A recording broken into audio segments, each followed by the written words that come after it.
had a hospital that was incredibly low on sutures.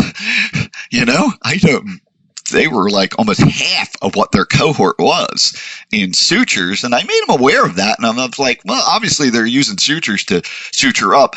Then again, we found out they were using a lot of the glues, the dermabonds and things like that. So, there's reasons for that. Without supplies, there's no surgery.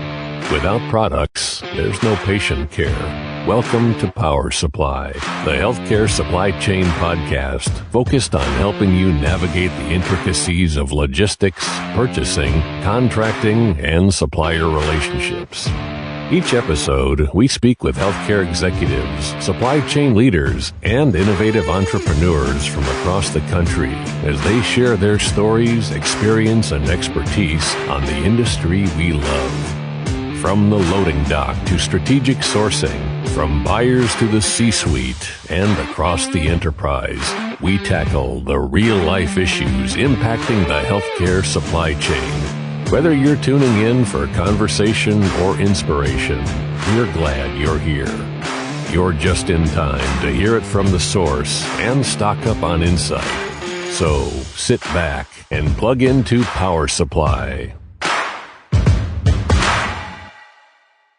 On this episode of Power Supply, we are bringing back Bob Yokl, Senior VP of Supply Chain and Value Analysis with SVAH Solutions. And Garry, I know how much you loved the first interview, and now we get to nerd out for yet another one. It's going to be high tempo, high pace, and packed with information. So excited to talk to Bob again today.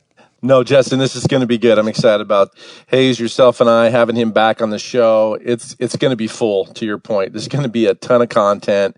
He is just so rich in volume of information. We're really blessed to have him on the show again on Power Supply, and can't wait for his mentorship to continue and to really support what we've been doing. We're all on the same page, going down the same road. So just a pleasure to have Bob and have him back second time. Looking forward to it, Justin. All right. Bob Yokl, the OG of healthcare supply chain podcasting, coming up next. Woohoo! I'm Hayes Walder. This is Garry Skinner. And I'm Justin Poulin. A production of 17 Studios. You're listening to Power Supply.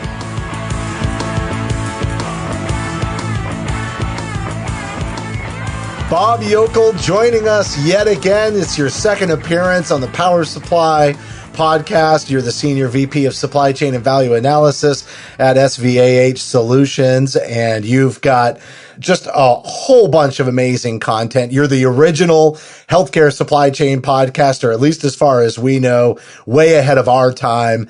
And you're back with that easy listening voice. What I love about our conversation for today is we're not going to just be talking about clinical supply chain utilization, but how to literally have it come to you instead of doing all of this data mining, searching, and trying to find out where the opportunities are. How do we make things a lot easier for us? So, Bob, thanks so much for coming on. Thank you for having me. I tell you what, when I hear you talk, it just reminds me, you're kind of like the Marvin Gaye of value analysis. You have that incredible smooth voice. So hats off to you on that. Great job, Marvin. Thank you. Didn't realize that. Well, Bob, I'm sure people heard your first interview, but we are just starting to take off. As a matter of fact, as we record this, it's the very beginning of the season. We just released on Monday. You're going to be helping us close out the season. We experienced our highest number of downloads ever.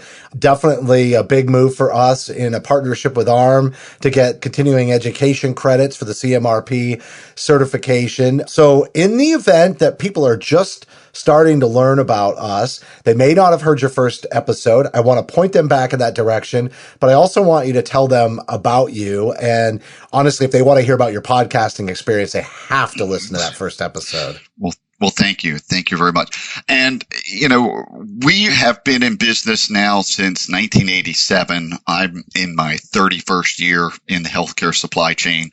This was founded by my father, Robert T. Yokl. We've always been a value analysis and supply chain company through and through. But, with the evolution of the marketplace, our focus has always been on the saving side of value analysis, even though there's a whole quality and aspect to it and process. We've been on the saving side of it, and we're still on that saving side. So to keep ahead of the curve of group purchasing contracts, which are doing an outstanding job nowadays, and there's a lot of maturity there. Value analysis programs are very mature. Great job, everybody. But how do you stay ahead and bring savings to your customer base and new customers that's new and innovative? And that's where we're always at. And that's what's led us down to this road of something different happening, which is what we call clinical supply utilization. And it's something that it's not about the best price. It's not about, so much the products you're using, though that could have some effect on it.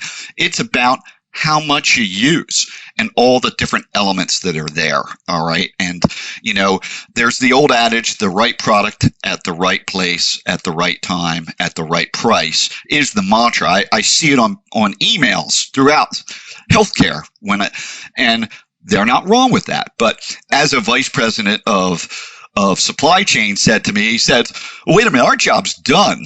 We can't tell the end users how much they consume. We have no control over that. The nurses are going to grab what they're going to grab. How we have control over it.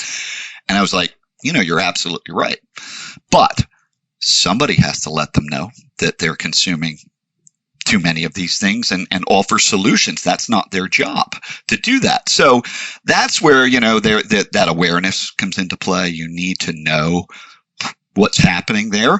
You just can't run off on a wild goose chase just because you're spending a lot of money. It does not always mean that is a reason that you're consuming too much. You could have, like vasculars going through the roof right now in healthcare. All right. So guess what? Your costs are going up there, but if you can, match it up to number of vascular cases for each of the vascular products, the catheters and the mapping cats and all that, then, it might indicate that, gee, our costs are still good, or it could indicate something else. We're only going to get so deep into this conversation. And I know at the very end, if everybody stays with us, we'll tell them how to find your podcast and subscribe to your newsletter and get over to the website, because I know this is central to a lot of the content that's educational that you put out regularly. But you just said, supply chain said, we're not responsible for utilization, right? Like we can't tell them how much to use. I also think a lot of it has come down to we haven't really tracked that very well. Like, how do we even document utilization? And it's still very much a challenge. So if we know we're having a hard time, with consumption and reporting on consumption, whose job would it be to manage data utilization? Like, is there already somebody that is overseeing that? Or is this the black hole of healthcare supply chain to clinician utilization? Well, traditionally, you would think the supply budget is going to manage this. All right. CFO thinks they have it covered, but that's department by department. They have some categories, not many, and they like suture category. They're only covering the sutures that are in the OR. They don't have all the other sutures that are in the storeroom and are out to all the other departments. That's just as simple. They're not capturing it all. And so you have to look at a healthcare organization has about, you look at the GPO's capabilities, about 2,000 contracts. Those are all categories, and there's probably even subcategories within it. But we've come down to about 750 major categories that really you truly can save on out there. So, and that's supply and purchase services, about 750. Can we track tongue depressors and things like that? Yeah, but I got to say, we go after what savings is there. That's the big thing. So vascular catheters, CRM devices, and you think we're getting the best price. What else can we do? Like CRM devices. There's a difference between the starting point of about $2,000 for just a general CRM device that goes all the way up to $10,000. All right. So what those doctors select, are you putting in a $8,000 CRM device in a 85-year-old person when the requirements say, gee, the $2,200 CRM device would meet that requirement exactly? Why are we you got to delve deeper into this. You don't realize. And we simply track that by average cost per pacemaker for that category. It's a simple, and then it'll drive you to knowing that. And that's just a simple example. It could be, one big thing we ran into lately, cost for IV catheters. Little challenge getting some of those things, IV sets, but because of solutions being such a challenge in our marketplace at this time, you would think they would be down on cost per, yet some of them are higher than that. So, and we delved into it and found, things like feature rich. They had a problem because they couldn't get the right product, so they replaced it with something expensive. And then the expensive just never went away. Well, Bob, hey, just real quick, thanks again for being my mentor. I think the first episode we talked about, I listened to all your stuff, and that's how I got into supply chain. So first of all, hats out for being the guru. And there's a big splash of hearts on the screen right exactly, now. I know nobody can see that. But. I mean, that's where we got started, and I appreciate it. Funny, honestly, I wish people could see this rather than listen to it, because literally he's tearing up, and it's very kind. Hey, I have a heart, Hayes. I got a heart, man. But no, but just getting back on track, Bob, you talk about utilization and whose responsibility is it. I wanted to ask another piece of this. How much can we reach out to the vendor to help support this? Obviously, they're tracking what they're selling, what's being distributed, whether it's a distributor, whether it's direct to the OEM, however it's moving in that direction. How much are we relying a little bit on the validity of the vendor side of having a true partnership? I'm talking about that vendor that is, 1 to 2 to 3 million in spend, up to 30 million in spend. I'm not talking about the 1,000, 2,000, 3,000 a year. How much are we relying on them to help support the validity of that? Not enough, because let's go back. They don't know what's happening. So when that vendor rep comes in, they're just thinking pricing, contract, can we get the product on here on time? Your truck was late, 2 days late, back orders. When they have their meetings, the business meetings with but if you knew your utilization, let's say wound care vendor comes in, utilizations, we signed this contract, we consolidate it, we standardized to you, and saying you're going to save us all this money, and our costs are up by 35%. Per adjusted patient day or by patient day. With that information in hand, I'd throw it back at them. All right. But they don't know. See, that's the thing. You got to start tracking after this to know that that's going on. Maybe they need an in-service with the wound care vendor. We need your people to come in, bring the nurse practitioner in. I know it might take 3 months to get them in. We'll get them in 3 months. So there's a lot you can do. In that respect. Bobby, it makes me think back in the day in orth implants, because you're talking about CRMs, but on like on orthopedics, we had, patient demand matching. That was the cool thing back then. And to your point, you don't want to put a high end implant in on a 90-year-old, female who, it's not moving. And so, but to me, that goes kind of in some cases to the service line coordinator or whoever that person is to make sure, because they're going to have that conversation with the doc, right? And I don't know that it's the relation. I mean, honestly, we'd love for the implant manufacturer or the companies to come in and help, but frankly, they're making more money if they choose the higher implant. So I feel like, and I'd love to get whoever's listening to this, if someone does a really good job about this, I'd love to kind of get them to chirp in on this, because I think it'd be helpful for everybody. But it seems to me it goes back down to a service line coordinator on some of those products in order to really make the difference and talk to the surgeons on stuff like that. It can be, but once again, it's that awareness factor. They're looking at cost per case, and that's, when you think about a let's just say a GI case, there'd be 200 things for that GI, maybe 300. Yeah. When you open up those case carts, I mean, they're more worried about getting that sponge count going and all this than doing an after look at this. But if we could come in and that's what we do, we get all these categories, we match it up to the metrics out there, the adjusted days, surgical cases, vascular cases, cath lab cases, ED visits. You can go to a lot of levels, organization wide.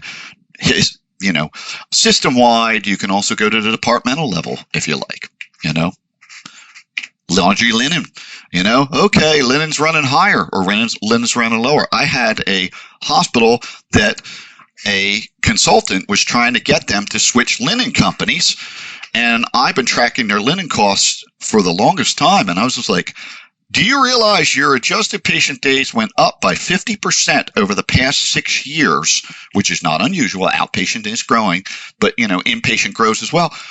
And I'm like, and your linen cost is literally the same as it was 5 years ago. So, and I'm like, how could you switch?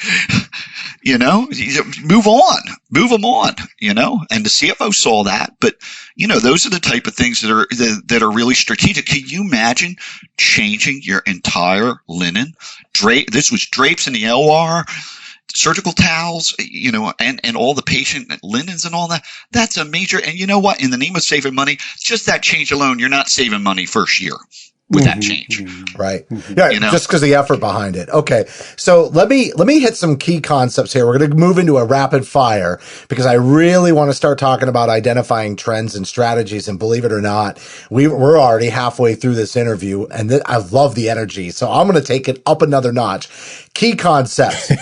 2 sentences or less. Describe these for anybody out there who's new to supply chain, is listening to this to help further sort of their understanding of the industry. I want to make sure they have the foundation. First key concept, we've got 4 of them. Over and under consumption. Talk to me. I mean, it's using too many. It could be deemed as waste. All right. Whereas something should have a longer life cycle, and it's not. You're using 2 or 3 when you should be using 1. Okay. So simple. Could be anything from a pulse ox to an IV set. You name it. So like something that is supposed to be reusable that you're getting a limited number of uses for, or a lot of waste going on where something got opened in the OR and wasn't used and trashed and you didn't bill for it. That would be overconsumption. What about underconsumption? What's an example of that? Underconsumption? Well, if you're not using enough of a product, it can cause you, that's quality problems. I always try to point out if you're not using enough, like IV sets, it would make you wonder, why are we not using enough IV sets? Could be off contract too, right? Like could underconsumption be something that you've got certain rebate tiers set up for, and then all of a sudden somehow something off contract is coming in the door and it's at a higher price, and that underconsumption on that particular SKU is causing issues, for rev cycle? I'm not necessarily. I think underconsumption might be, I had a hospital that was incredibly low on sutures. They were like almost half of what their cohort was in sutures. And I made them aware of that. And I was like, well, obviously they're using sutures to suture up. Then again, we found out they were using a lot of the glues, the dermabonds and things like that. So, there's reasons for that. But it could be an indicator of a shift in practice. Correct. Yes. Okay. How about value mismatch? A simple example, we had an organization, a couple organizations actually, because of the pandemic, switched out their IV catheters because of availability of product. Normally these things cost, $1.25 to $1.75. It's the range of what everybody uses out there. But then there's catheters that are really feature rich that are like $4. Okay. So, 2 or 3 times the cost of what they should be using. And they literally totally switched over to them. And now they're, 150, 200% over the spend. So I had a very large system that did this, and it was costing them $1 million a year more. Wow. One product category. So, now they're getting the benefits of it, and it probably eliminates some cost, but not a lot of cost. Maybe, you could pick and choose features off that would not have to be added on, but it's still at least $700,000 to $800,000 more. That's huge.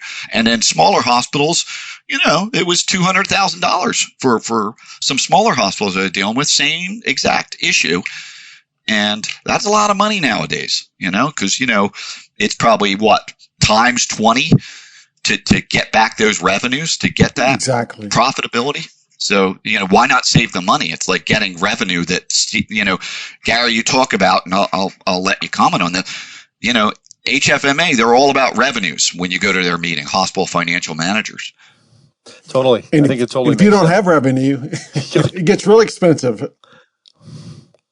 Absolutely. You don't have financial revenue integrity if you don't have it. Correct. Yeah. Yep. All right, standardization. And I feel like this one people should be fairly familiar with, but it's really setting up the next concept. So I want to make sure we understand standardization first. Well, standardization is obviously, sometimes they go further on standardization. If you standardize to your vendors, you can get, more volume through that one or two vendors and get a better price. That's standardization. That's how it works. Some go too far and standardize within the contracts. Like that IV catheter. They said, well, it's just the same IV catheter for everybody across the board. You didn't need to do that IV catheter. You could have just said, because how it was pointed out, how it was won over in a value analysis meeting, that change of an IV catheter, the outpatient director said, we don't want that I didn't know that was that expensive. We don't want that for just the simple IVs we set up. That's overkill. That's what put it over in a value analysis meeting. That's overkill. We don't want that. So it was, you standardize too far on the line with too many features, thinking you'll make it easier on your inventory and replenishment. Everybody's got the same thing. All right. So the final key concept, over standardization. That's just taking that standardization further. That's really what it is. Whereas you really have to think about, obviously, standardization to the manufacturers is the goal, but then you want to customize exactly what your customers need inside those contracts. All right. And that's because you say, how can we save more money? You want to customize, like going back to the CRM device. All right. A 85-year-old, man is getting just a regular pacemaker to meet the functionality that specification says it's $2,200 pacemaker, not the $8,000. The ones that or the $25,000 ones that you did a group buy with. I am a fan of group buys, but you got to be careful what you group buy and then implant into the patients.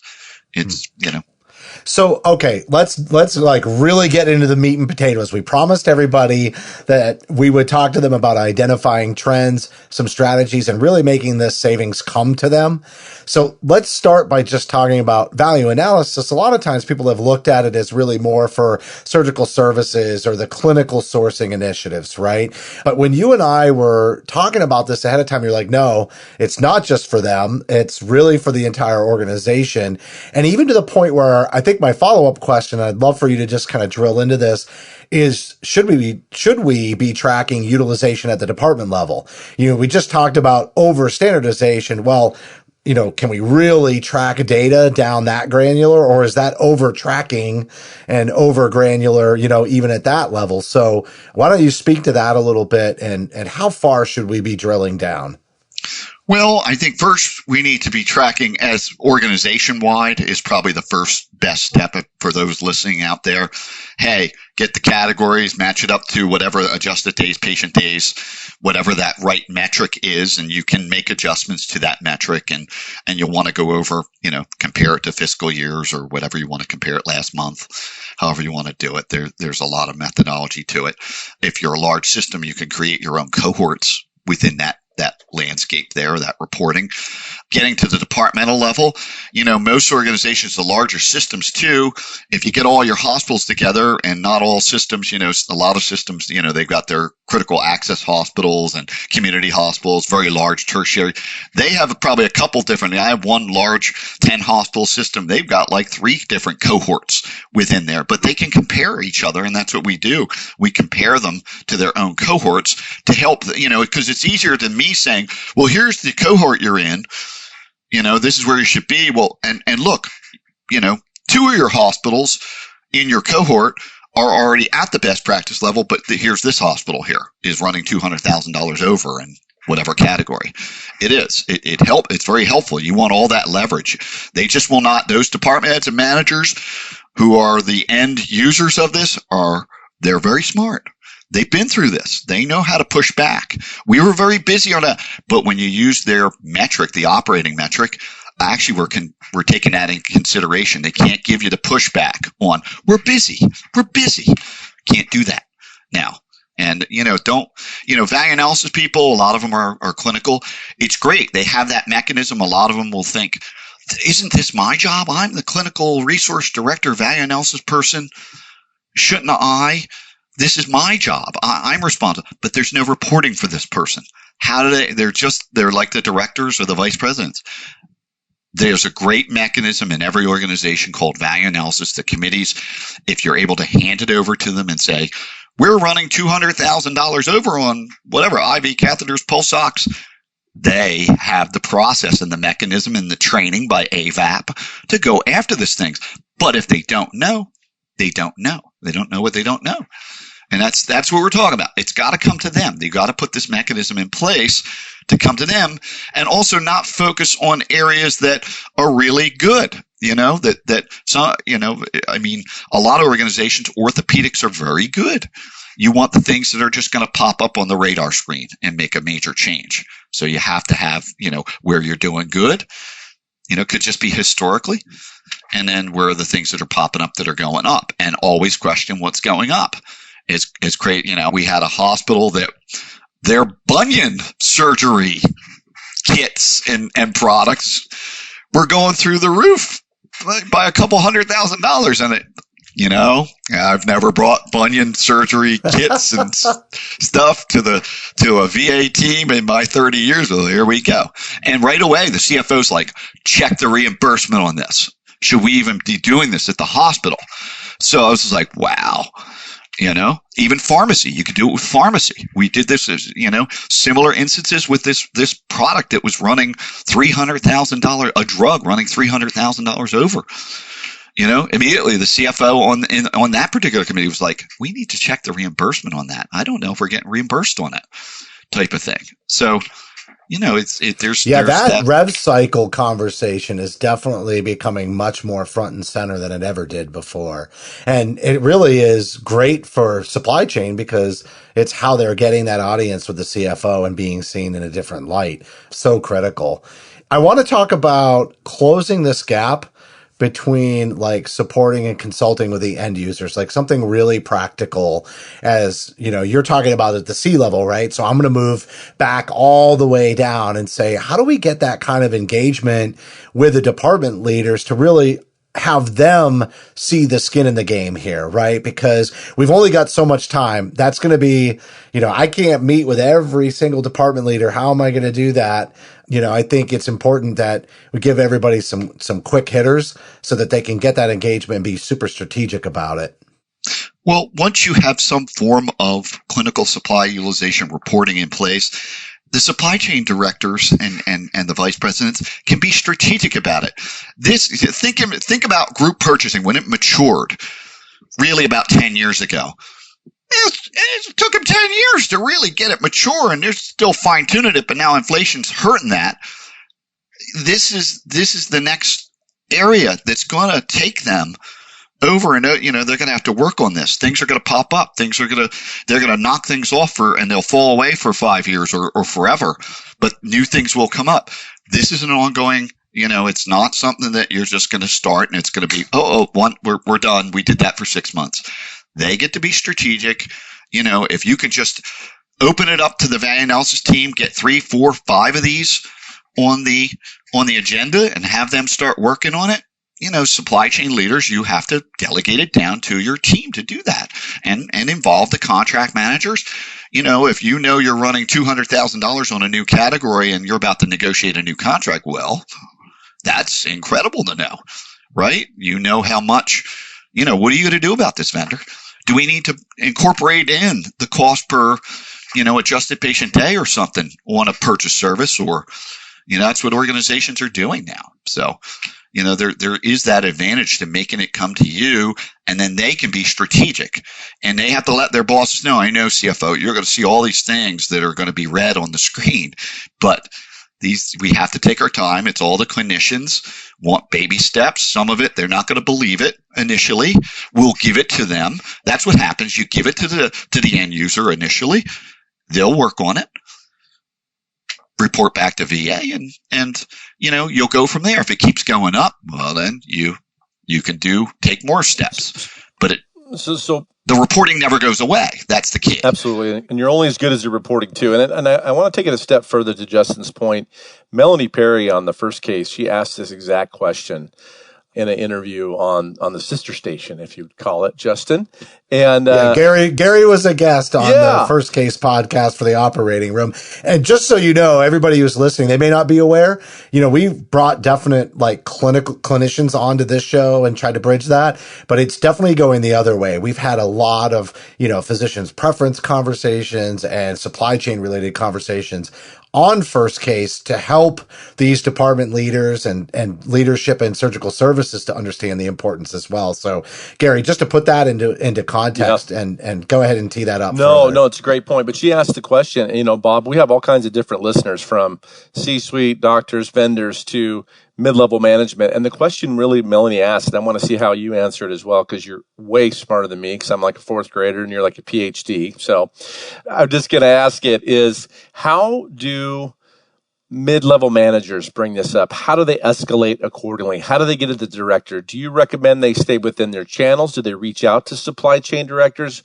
How do you feel it's the best case for them to voice what they see? We talk about a gap of these people, boots on the ground, in the weeds. How do they get what they need and what they're seeing? To your point, I wasn't going to use that catheter. I didn't want to use that catheter. How do they escalate? How do they tee it up? What's some best practices, Bob, just for our end users to hear it a little bit, please?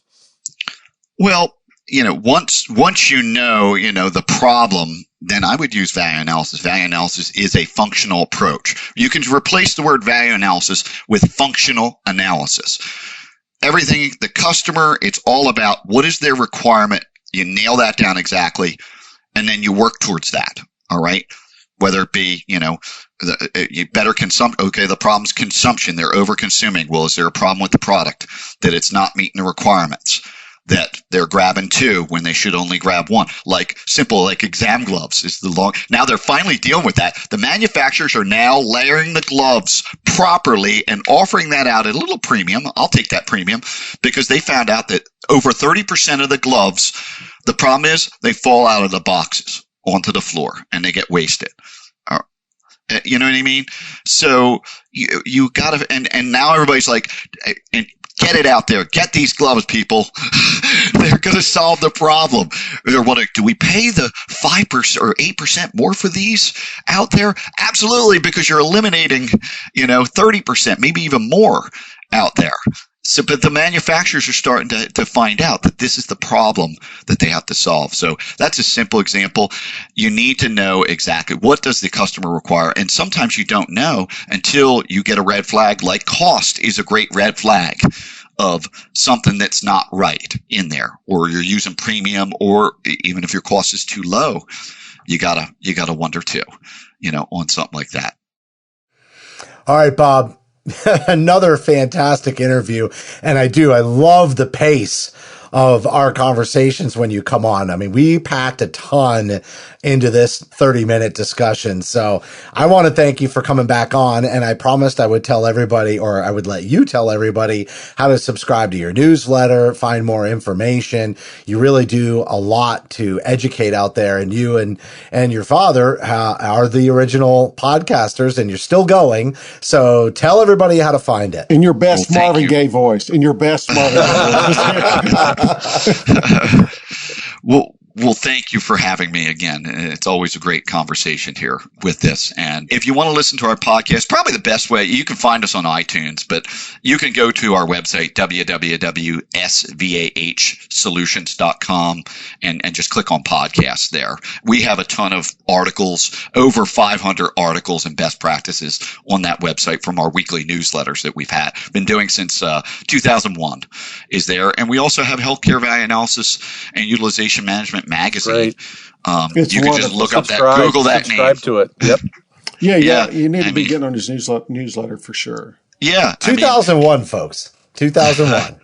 Yeah, we're all about educating, bringing the market up to this, and just like you guys are. I mean, there's so much. The more you know you don't know, and you just need more information. And that's my hat's off to you, and what you guys do here, and what you bring to the marketplace. It's so needed. Well, and I'll also say we highlight a lot of the newsletter publications in our newsletter. And so, thanks for that collaboration. And you did a really nice feature on our team. And I know you've put that out a couple of times as well. So, the support goes both ways. And I definitely want to just, show that appreciation here before we wrap up. Bob, thanks for coming on. Awesome job. Thank you so much. Always great. Appreciate it, Bob. And yes, Justin, take us home, big guy. Take us home.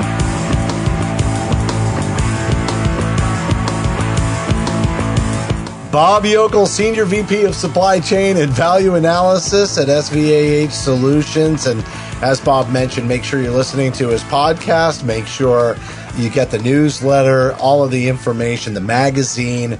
They do a great job of bringing content, and it's available virtually, which is something that we see as really important in today's world. So Hayes, great conversation about getting the savings to come to you. I think for me, just how do we engage department leaders in the most efficient way to look at the utilization? And I appreciate just even some of the key concepts, because I know there's a number of people out there that are new to supply chain, maybe just starting their career, and they might only be just getting introduced to those key concepts.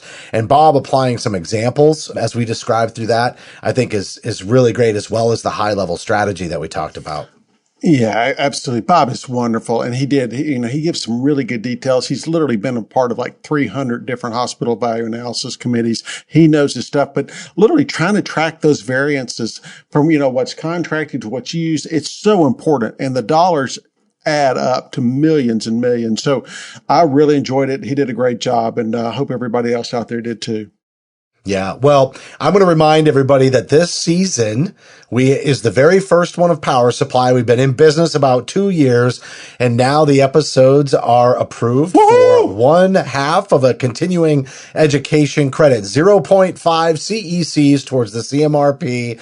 A big thanks to AHRMM for that. Great conversation today. So as you listen to these, make sure you go to the social media post or look in the show notes on your podcast app. And honestly, the best way is to download our smartphone app for iPhone or Android. So if you go over to the App Store or Google Play and search for Power Supply Media, you will find our app, and there's going to be a link there. It's going to take you to a 5-question quiz, and then that's how you get your certificate for the CECs through AHRMM. And to stay abreast of all the discussions that are happening on Power Supply, follow us on LinkedIn. You can also find us on Facebook.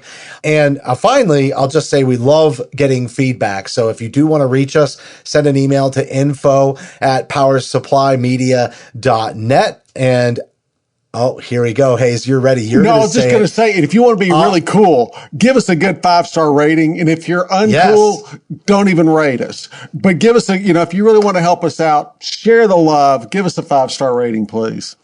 Yeah, and the gentleman's agreement, like Hayes likes to say, if this was a great episode and you learned a lot, share it out on LinkedIn or Facebook, or send it out as an email, whatever it takes to get others in the know. We love doing this, and it's a great time, and we have really, really great guests on the show. So on behalf of Garry, Hayes, and myself, thanks for listening to this episode of what, Hayes? Power Supply.